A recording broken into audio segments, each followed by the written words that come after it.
rekening baru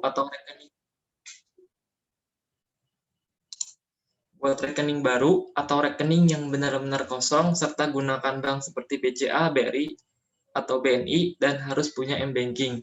Pengalaman dari tahun lalu untuk bendahara, uangnya disatuin sama rekening biasa, dan ditambah 2 orang bendahara itu sumpah bingung banget meskipun udah cetak rekening koran. Kenapa banknya harus BCA, BRI, atau BNI? Karena ketiga bank inilah banyak yang dipakai sama peserta. Ini mengaruh, karena peserta ada aja yang perhitungan.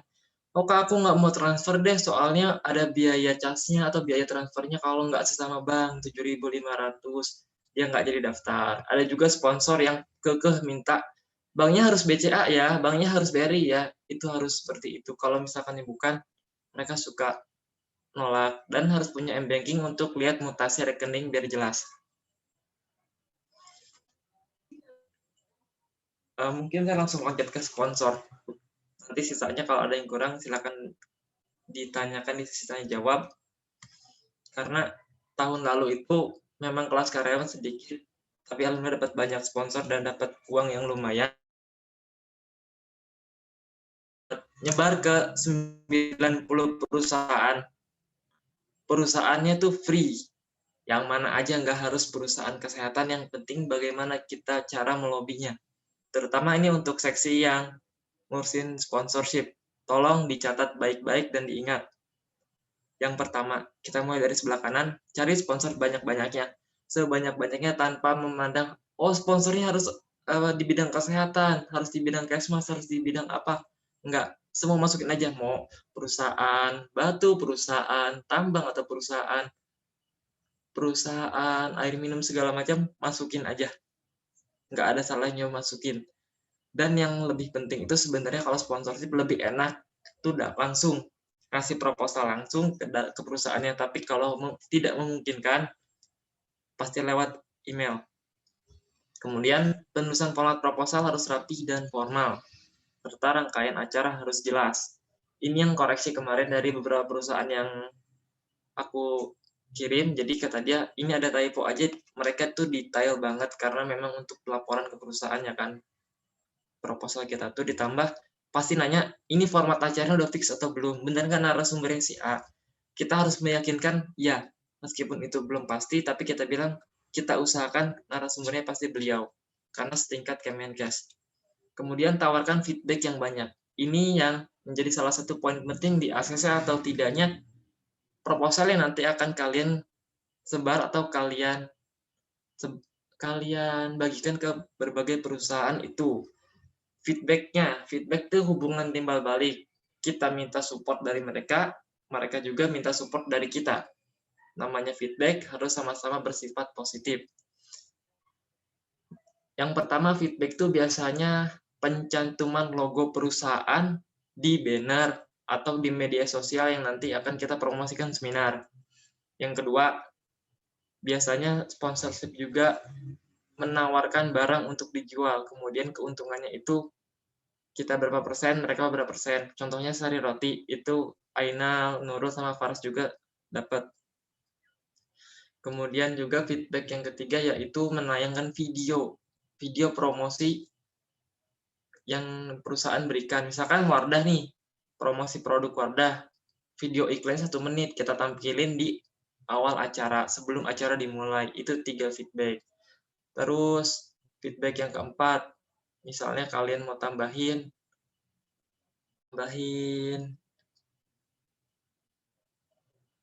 di media sosial setiap panitia. Sistemnya sama kayak paid promote. Open paid promote di Instagram itu juga bisa jadi untuk pilihan kalian dan untuk mencari dana atau uang tambahan. Kemudian, berani menolak jika feedback berlebihan. Contoh, kemarin kasus yang kakak alamin itu Indosat. Kita masukin ke Indosat di ACC. Ternyata kita feedbacknya kan sosial panitia, jumlahnya berapa orang, berapa followersnya, terus juga apa ya satu lagi tuh lupa, pokoknya ada 5 feedback kalau nggak salah. Oh ya, penyebutan nama perusahaan di awal dan akhir acara oleh MC, itu masuk feedback juga.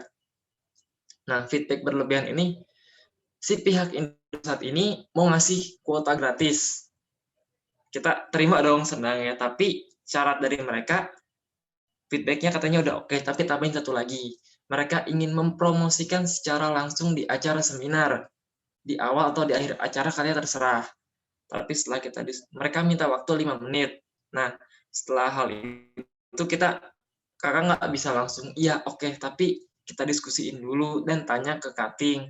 Kak, ini gimana kalau perusahaan yang seperti ini? Katanya, jangan. Karena kalau mereka minta waktu 5 menit untuk promosi, ditambah banyak banyak peserta dari berbagai universitas di Indonesia, dan tambah dosen dan narasumber yang dari luar, itu kurang baik dan kurang sopan. Lebih baik kalau mau video, ya udah video aja 1 menit atau 30 detik iklannya.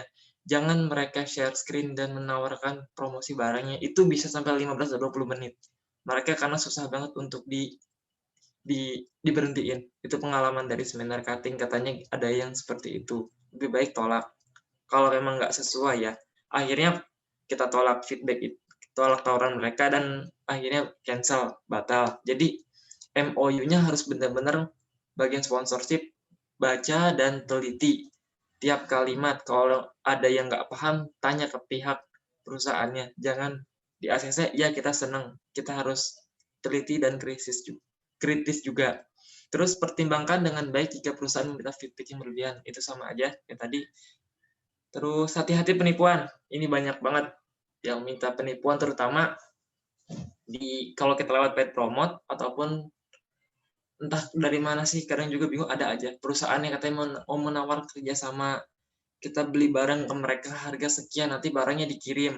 Itu jangan percaya. Kalau mau ketemu langsung, ngomong langsung seperti apa, ada uang, ada barang, atau kita ngambil dulu sistem store, itu oke. Tapi kalau misalkan seperti itu, perusahaan nggak jelas dari mana, nawarin barang langsung minta duit dulu, barang dikirim nanti, itu jangan mau. Banyak banget yang penipuan gitu. Begitupun untuk kontak person yang tercantum di proposal harus aktif, bisa WA, SMS, telepon harus selalu aktif 24 jam. Terutama perusahaan itu menghubungi diterima atau tidaknya pas jam kerja. Dan juga bener, tiba-tiba nelfon nomor nggak dikenal, wayahnya diangkat dulu. Kan ada beberapa orang kalau nomor nggak dikenal tuh nggak diangkat, tapi kalau memang udah disebar proposal nanti harus kalian angkat. Khawatir itu dari perusahaan atau pihak terkait yang menghubungi untuk menjalin kerjasama. Terus untuk perusahaan yang seminar resmi, ke perusahaan yang akan dituju serta menggunakan foto profil logo seminar. Jangan kosong atau foto profil yang lain, harus logo seminar, itu lebih sopan dan lebih beretika. Kemudian buat daftar list perusahaan yang akan menjadi target. Jadi jangan sampai ngirim 2 kali proposal ya, atau ngirim 2 kali email dengan email pribadi. Itu harus pakai email seminar, dipegang 2 atau 3 orang, dan buat list perusahaannya. Yang pakai email sama yang langsung, itu dibedakan. Dan kadang ada perusahaan yang minta, kita lihat terakhir, jika perusahaan yang meminta mengirim email menggunakan bahasa Inggris, gunakan bahasa Inggris yang baik dan benar. Kalau bisa konsul dengan dosen atau guru bahasa Inggris, jangan percaya Google Translate. Ini kemarin ke perusahaan kapal api. Waktu itu pas bagian sponsorship, Padli ini pakai bahasa Inggris, biarin translate aja. Ternyata translate berantakan. Dan kita agak malu sih dibilang, ya makasih udah mengirimkan email perusahaan kami, tapi tolong bahasanya diperbaiki gitu. Ya, typo mungkin karena Google Translate kan. Jadi kalau memang ada yang minta pakai bahasa Inggris, harus lebih baik tanya dosen atau guru bahasa Inggris. Tapi bahasa Indonesia dulu aja. Kecuali perusahaan internasional, itu beda. Tapi perusahaan nasional aja banyak. Caranya untuk email mah gampang. Kalian jajan aja di warung kan banyak tuh. Dari PT apa, pasti ada alamat emailnya. Tulis aja sebanyak-banyak. Jangan ragu, jangan takut. Pokoknya jangan takut. Harus berani. Apalagi ditelepon langsung, ngomong langsung sama pihak perusahaannya. Jangan grogi. Kalian justru harus terlihat meyakinkan dan percaya diri. Apalagi kadang kalau kayak kemarin Wardah itu dia minta meeting sama kita. Jadi orang yang dari panitia harus siap untuk presentasi terkait proposal yang di-share ke perusahaan itu, menjelaskan secara detail rangkaian acara dan feedback yang diberikannya apa. Nanti ketika meeting selesai, mereka pun akan memberikan tanggapan, di ACC atau tidak, dan kesepakatannya seperti apa. Intinya public speaking kalian dan keberanian itu benar-benar dilatih, mental juga benar-benar diuji. Jadi sekarang jangan ragu-ragu ya, harus berani. Nah, ini yang paling penting, gunakan orang dalam 100% di ACC tanpa syarat yang ribet. Karena kelas karyawan mungkin ya, kita punya banyak channel, jadi alhamdulillah dari 90 perusahaan yang di ACC itu kurang lebih 35 atau 36 gitu ya perusahaan yang di ACC ya. Ada yang ngasih uang, ada yang ngasih barang. Jangan ngarep uang besar. Uang besar itu maksimal paling besar itu 500.000 satu perusahaan. Itu pun harus ada orang dalam. Tapi kalau misalnya nggak punya atau minta jualin produk, ya udah jualin produk semampunya dengan dijelasin targetnya. Misalkan pokoknya keuntungan satu dus itu 10.000. Kita ngambil 200 dus. Nah, 200 dus ini jangan dibebankan ke satu orang atau ke seksi sponsor aja. Semua panitia libatkan. Itu di sistem seminar Kak Fadli. Jadi 200 tuh bagi 30 misalkan, ya udah saling berapa? Saling 5 misalnya. Harus kejual mau nggak mau nih harus kejual 5 dus ini untuk capai target 200 ini harus kejual. Jangan dibebankan di satu orang. Itu yang bikin kita lama dan bikin nyesek sendiri. Terutama untuk instruksi dari ketua, biasanya sponsor ya udah urus sponsor. Ya kita urus sponsor, tapi ayo kerjanya bareng-bareng. Misalnya kalau waktu Kak Fadli juga nyari sponsor ditargetin. Kita kan ada 16 orang. Memang semuanya kerja pasti sibuk. Jadi satu orang tuh diwajibin kemarin tuh nyebar proposal kalau nggak salah 5 deh. Satu orang tuh harus dapat nyebar 5 perusahaan. Jadi dapat cukup banyak. Meskipun yang kekirim resminya cuma 10, karena ada aja email yang nggak aktif atau nggak ada respon dari perusahaan tersebut. Kemudian ada sedikit untuk acara narsum yang kemarin sempat benar-benar terhambat dan bikin stres, yaitu narasumber. Karena orang Kemenkes, ditambah mereka pasti lagi sibuk sekarang ngurusin COVID, yaitu jemput bola dan jangan nunggu bola. Datang ke Kemenkesnya langsung, temuin bidang apa yang kalian perluin, jelasin maksud dan kedatangan, serahin tornya, serahin proposal kegiatan, proposal kegiatan, proposal acaranya, nanti nunggu respon dari dia langsung. Memang kalau kita ada kontak orang dalamnya atau punya kontak yang orang terdekat di bidang tersebut itu lebih enak, tapi alangkah lebih baiknya yang ajak ketemu langsung, jangan janjian, pokoknya janjian di Kemenkes, datang sendiri kalian ke Kemenkes. Kemarin juga kakak begitu, datang langsung ke Kemenkes dan semua alhamdulillah beres. Biasanya ya kalau narsum itu, misal kita ngundangnya direktur utamanya, karena direktur sedang sibuk, kalau misalnya di hari dia nggak bisa, dia pasti nunjuk asistennya atau tangan kanannya untuk menyampaikan materi. Jadi kalian nggak perlu khawatir untuk kalau misalkan narsum satu ini tiba-tiba nggak bisa, kita harus cari yang lain. Nggak. Mereka profesional dan mereka itu pasti nunjuk asistennya yang tentu berpengalaman juga. Untuk biaya, gambaran ya, tahun kemarin dari Kemenkes 2 juta. Pokoknya narsum dari luar itu 2 juta aja. Dari Kemenkes 2 juta, kemarin dari PPKM itu 2 juta. 2 juta 2 jam. Terus untuk dari dosen kita ngasih berapa ya? 500.000 apa 1 juta gitu. Dikasih sama hamper sama tote bag-nya ya, termasuk itu juga.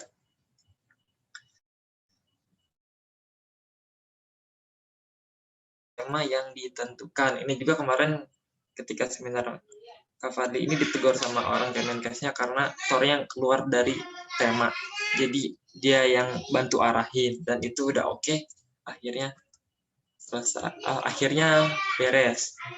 Kemudian teknis cari peserta. Dan untuk peserta seminar kelas karyawan tahun kemarin, alhamdulillah banyak. Dan memang mayoritas dari luar Bogor, dari luar kota, bahkan luar pulau kebanyakan. Bagaimana trik atau tips kami dapat peserta itu? Jadi, tolong dicatat, ini agak penting untuk kalian dapat jumlah peserta dan dapat pemasukan pendaftaran juga. Namanya kita mau mancing, kita harus siapkan umpan dulu. Kalau kalian mancing tanpa umpan, sama aja, nggak akan dapat apa-apa. Maksudnya gini, kita mau ngadain acara, kita nggak bisa langsung dia bayar. Kita bikin undangan resmi, misalkan undangan resmi ke Universitas Esa Unggul, misalnya ya, Universitas Esa Unggul, Fakultas Kesehatannya. Kita cari di Instagram, cari di websitenya, emailnya itu apa. Udah dapat alamat email resminya, kita bikin surat resmi, ada tanda tangan ketua, ada sekretaris, terus ada Bu Rahma juga, tanda tangan Bu Rahma juga, nanti tanda tangan digital, di stempel, terus kita kirim email ke Esa Unggul itu. Kita kasih tahu maksud dan tujuan bahwa ada acara seminar kesehatan yang membahas temanya apa, kemudian kita kasih free. Kita kasih free 2 orang untuk ikut acara itu. Nah, udah kasih free, otomatis dia bakal di-share dong. Iya gak? Dapat undangan, dapat poster seminar juga. Nah, dari Esa Unggul ini pasti share ke mahasiswa atau BEM-nya. Atau ya pihak prodi lah pasti share ke mahasiswanya. Ini ada acara seminar, free 2 orang perwakilan kita diundang. Daftarlah 2 orang gitu. Nanti temennya pasti nge-share. Ditambah kita orang Kesmas kesehatan pasti butuh namanya SKP. Nah, SKP ini usahain agak banyak. Dan harganya emang lumayan sih, bayar juga. Satu SKP itu berapa? Lupa sih kemarin. Pokoknya bayar juga. SKP-nya sesuaikan dengan tema kalian. Karena pasti butuh SKP. SKP ini yang dicari rata-rata dari ikut seminar.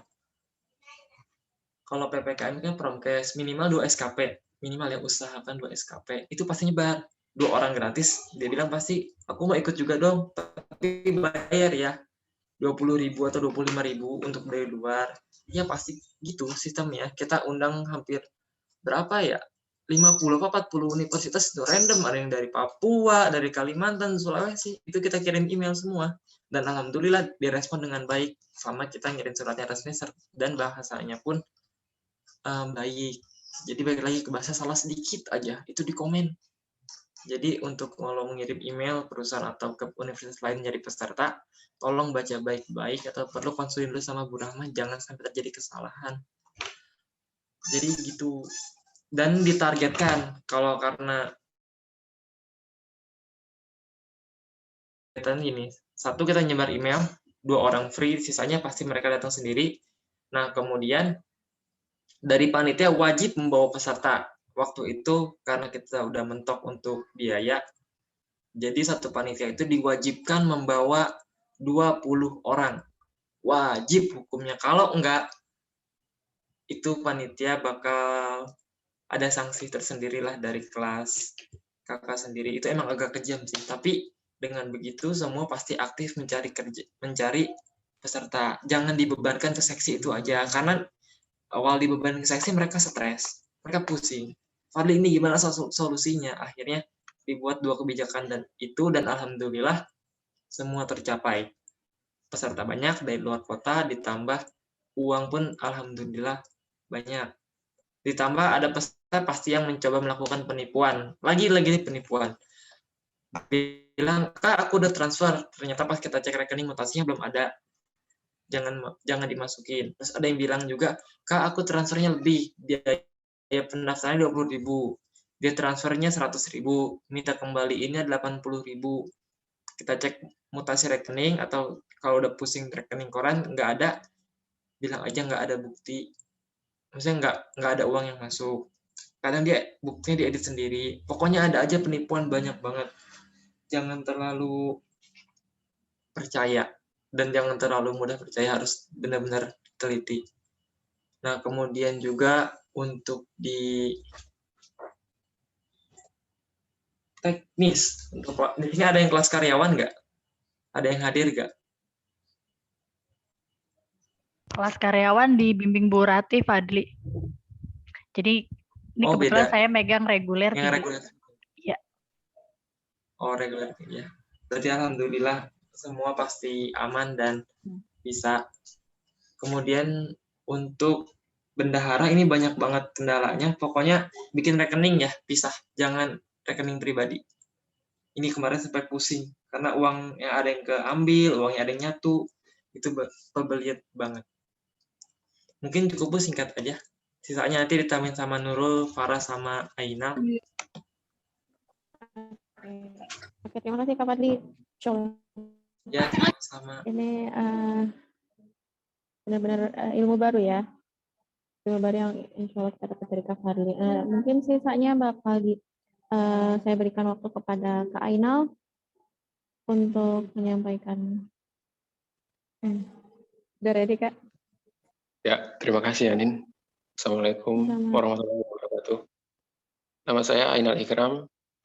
Saya dulunya menjabat sebagai ketua seminar di reguler A. Dan sekarang saya mengambil peminatan MPK. Mungkin tadi udah banyak disampaikan sama Fadli ya, secara rinci lengkap.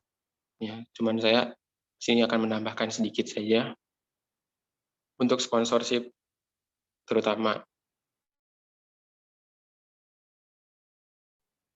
Tadi kan Fadli bilang kan, kalau di sponsorship itu kan mereka ada orang dalam kan. Nah, sedangkan kita reguler itu susah dan mendapatkan orang dalam tuh kayak minim lah orang yang punya orang dalam kayak gitu. Jadi untuk menghandle itu, jadi kita harus punya strategi sendiri. Jadi kayak kita kita bikin danusan tuh kayak apa ya? Kita bikin produk-produk makanan sendiri nanti dijual kayak gitu loh. Kayak gitu, bikin danusan dan lain-lain. Kemarin sih kakak untuk menghandle dana karena kita pun ngajuin ke sponsor tuh ngajuin proposal ke sponsor tuh sedikit, tergolong sedikit ya, dan di ACC pun sedikit, apalagi ditambah kemarin akhir tahun kan gara-gara akhir tahun tuh biasanya perusahaan tuh tutup buku gitu loh, tutup buku keuangan gitu kan. Nah, makanya yang di ACC itu sedikit, susah, makanya itu kata Padli terus ada orang dalam kan. Nah, itu. Nah, untuk menghandle itu dengan danusan, terus kalian juga punya strategi sendiri, seperti kayak kalian perbanyak di peserta seperti, nah itu bisa juga. Terus juga kemarin kalau strategi kakak, untuk sponsorship, itu kita menggunakan sponsor dari Sari Roti. Nah, kita kan Sari Roti itu kan, itu penyelamat seminar kakak sih waktu itu. Sponsor Sari Roti itu. Nah, sponsor Sari Roti itu kita menjalin MOU-nya tuh kayak kita mendapatkan keuntungan berapa persen gitu dari Sari Roti. Nah, kita negosiasi dulu waktu itu kakak sih yang negosiasi sama pihak Sari Rotinya untuk bagaimana MOU-nya. Nah, itu kita dapat keuntungan ya lumayan besar sih dari Sari Roti. Kita dapat keuntungan 1,5 juta. 1,5 juta itu. Nah, kita bekerja sama terus-menerus itu sama Sari Roti, dan itu tuh kita harus Sari Roti tuh jalin kerjasamanya, dia tuh harus menjual produk Sari Roti selama 3 hari, kalau nggak salah 3 hari ya, 3 hari itu tuh harus habis. Ya, nanti di perjanjiannya itu tuh kita harus 3 hari itu harus menjual berapa bungkus, seperti 250 box lah. Nanti Sari Roti itu dibentuk box gitu loh. Nah, dibentuk box, satu boxan gitu, satu apa ya namanya? Ya, satu box lah. Satu box itu nah dijual itu 30.000. Nah, 30.000 itu nah 250. Kan tadi kan perjanjian awalnya 250 karena 250 bungkus itu tuh harus habis dalam 3 hari. Alhamdulillah kita waktu itu di kelas A alhamdulillah habis dan habis akhirnya kita dapat uang banyak sekitar 6 atau 5 juta gitu dari danusan Sari Roti itu. Bukan danusan sih, namanya sponsor Sari Roti itu.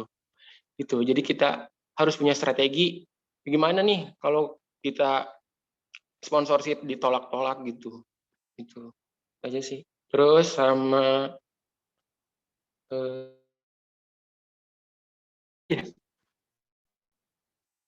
Boleh apa untuk aja? teknis.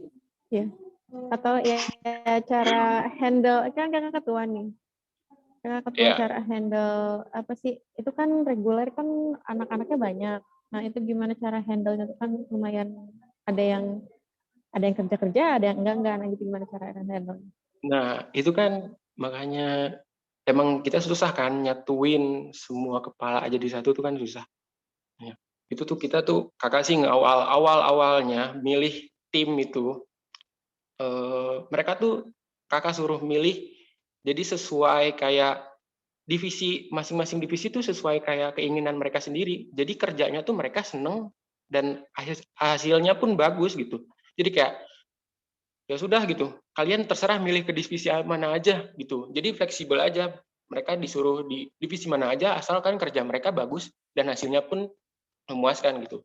Dan alhamdulillah itu pun dengan cara itu alhamdulillah ya hasilnya alhamdulillah bagus sih dengan cara itu. Untuk menghandle ada yang kerja pasti sih, ada yang kerja atau enggaknya itu pasti. Ya makanya itu kan kata Pak Ali kita nanti setiap itu ada evaluasi. Terus juga di setiap divisi itu harus ada koordinatornya. Harus ada koordinatornya setiap divisi. Nah, di divisi itu juga harus dipantau sama ketua. Jadi kan ya di setiap grup divisi tuh di WA seperti nah itu harus dipantau sama ketua juga gitu biar terkoordinir gitu. Oke. Gitu aja kali. Iya. Untuk teman-teman juga ya. eh kalau misalnya ada pertanyaan gitu, boleh langsung aja disampaikan di kolom chat atau boleh kalau misalnya emang mau langsung interupsi gitu boleh. Jadi biar diskusinya aktif dan apa ya langsung kejawab juga sama narasumber kita. Ya. Dari Kak Ainul cukup segitu atau masih ada Kak? Mungkin mending langsung tanya jawab kayaknya dah biar kita Iya boleh. tahu Teman-teman boleh itu langsung tahu kendalanya di mana. untuk mungkin apa ya banyak banget yang masih bingung di divisi sponsor sama apa sama danus ya sama danus. Nah, mungkin sponsor yang paling urgent gitu. Nah boleh juga ditanyain langsung ke Kak Fadli atau Kak Aina. Atau kalau misalnya belum ada pertanyaan, kita langsung aja ke narasumber yang ketiga, untuk Kak Faras. Dipersilahkan untuk menyampaikan. Baik. Sering. Assalamualaikum warahmatullahi wabarakatuh. Terima kasih buat Bu Rahma yang sudah mengundang kami. Kemudian terima kasih juga untuk Hanin yang sudah menjadi moderator pada pertemuan hari ini. Yang saya ingin sampaikan sih nggak banyak, cuman kan yang paling penting dalam organisasi ini kan pasti komunikasi. Komunikasi ini paling penting. Komunikasi antar dosen, komunikasi antar ketua, bendahara, sekretaris, maupun ke bawahnya seperti koordinasi humas, PDD acara, dan lain-lainnya. Nah, untuk meminimalisir komunikasi, saya lebih mementingkan ke teman-teman untuk membuat grup. Misalkan di BPH itu kan ada ketua, bendahara, sekretaris. Mereka buat grup untuk komunikasi di intinya. Kemudian ada grup lagi buat khusus koordinasi. Koordinasi ini berisi ada humas, PDDL, acara, atau divisi yang ada di situ. Jadi nanti setiap progres dari perkembangan divisi nanti dipantau sama orang BPH. Mana nih divisi yang baik, divisi yang sudah ada target, yang sudah mencapai targetnya. Kalau misalkan di kami kelas reguler maupun karyawan pasti ada target, ada timeline-nya per minggu kita targetnya harus tercapai apa. Misalkan pekan pertama kita beres proposal, pekan kedua kita beres penyebaran proposal, kita mau kemana aja nih. Kemudian yang pekan ketiga kita mulai follow up dan lain-lainnya. Nah yang paling penting itu saya tekankan lagi untuk komunikasi ke pemateri. Soalnya pemateri ini kan nggak nentu nih jam terbangnya. Mungkin mereka pada 3 bulan berubah atau bisa mendadak H-1 kayak kelompok yang lain ada pada H-1 mereka berubah. Yang saya apa ya? Jadi untuk ke pemateri harus terus di lobby kayak kata Bang Fadli untuk biar untuk maaf, untuk pada hari pelaksanaan tidak terjadi ada yang miskom itu. Kemudian ada dari sekretaris yang saya ingin sampaikan lagi untuk membuat pendahuluan yang menarik mungkin agar ketika nanti disampaikan proposal ke instansi, ke perusahaan, mereka wah ini seminar seru nih, wah seminar ini menarik banget nih. Maka mereka akan memberikan improv atau memberikan sumbangsi ke seminar ini. Ataupun ke sponsorship, kan kalau sponsorship kan ada MOU, kata Bang Ainal kan artinya ada keterikatan. Nah gimana caranya kita melobi mereka agar mereka mau memberikan feedback kepada kita dan mereka juga bisa mendapatkan feedback. Kemudian ada humas yang paling penting di sini. Soalnya kalau humas itu kan kita komunikasi ke dosen, komunikasi ke pemateri, komunikasi ke moderator. Artinya dia yang ngomong langsung kan. Nah, humas ini tolong diperhatikan ketika chat ke lawan chatnya, melihat jabatannya siapa, melihat orang yang siapa, melihat waktunya agar ketika chat tidak salah ini ke Bapak. Misalkan saya mau mengajukan moderator ke Bu Rahma, tapi di redaksinya malah kepada Bapak Rahma. Khawatirnya tidak apa namanya?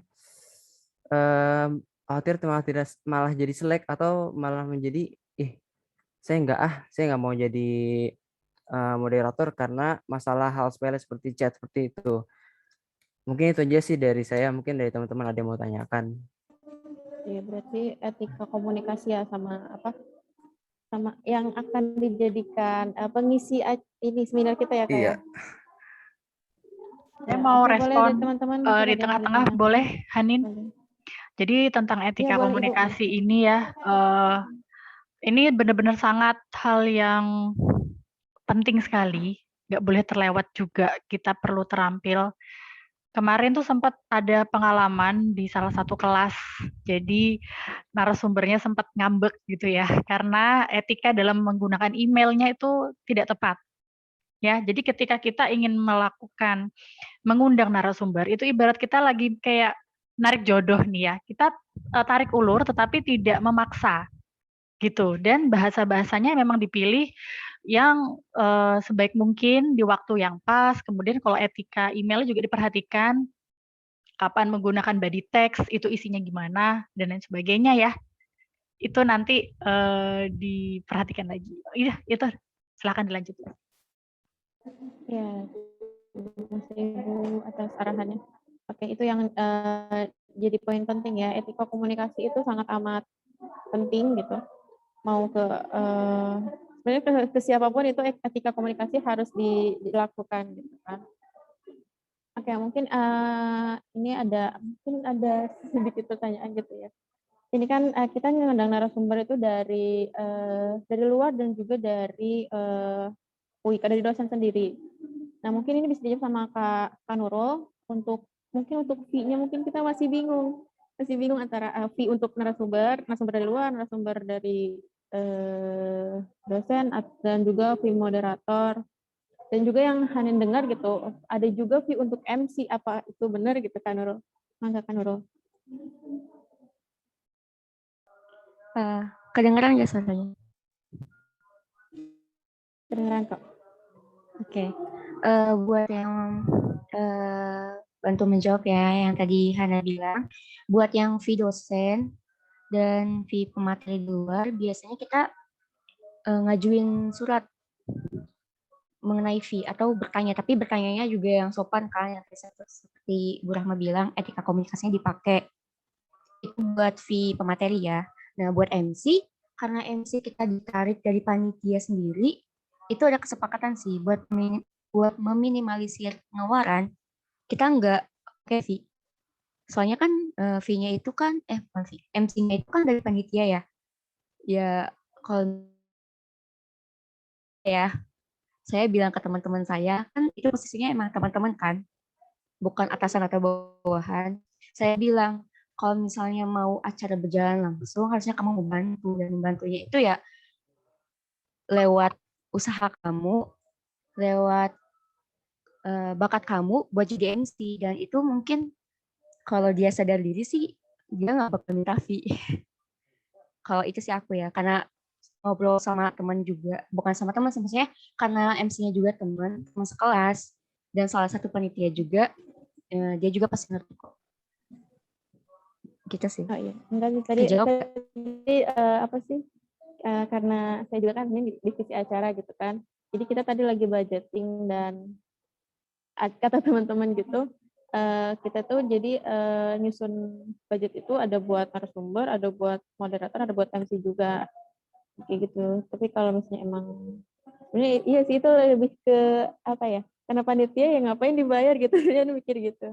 Tapi karena ada teman-teman gitu ya udah tadi dipasang. Tapi kalau misalnya emang dari jawaban Kanul kayak gitu, ya sudah insya Allah sudah jelas. Oke, mungkin dari Kanul ada lagi yang mau disampaikan?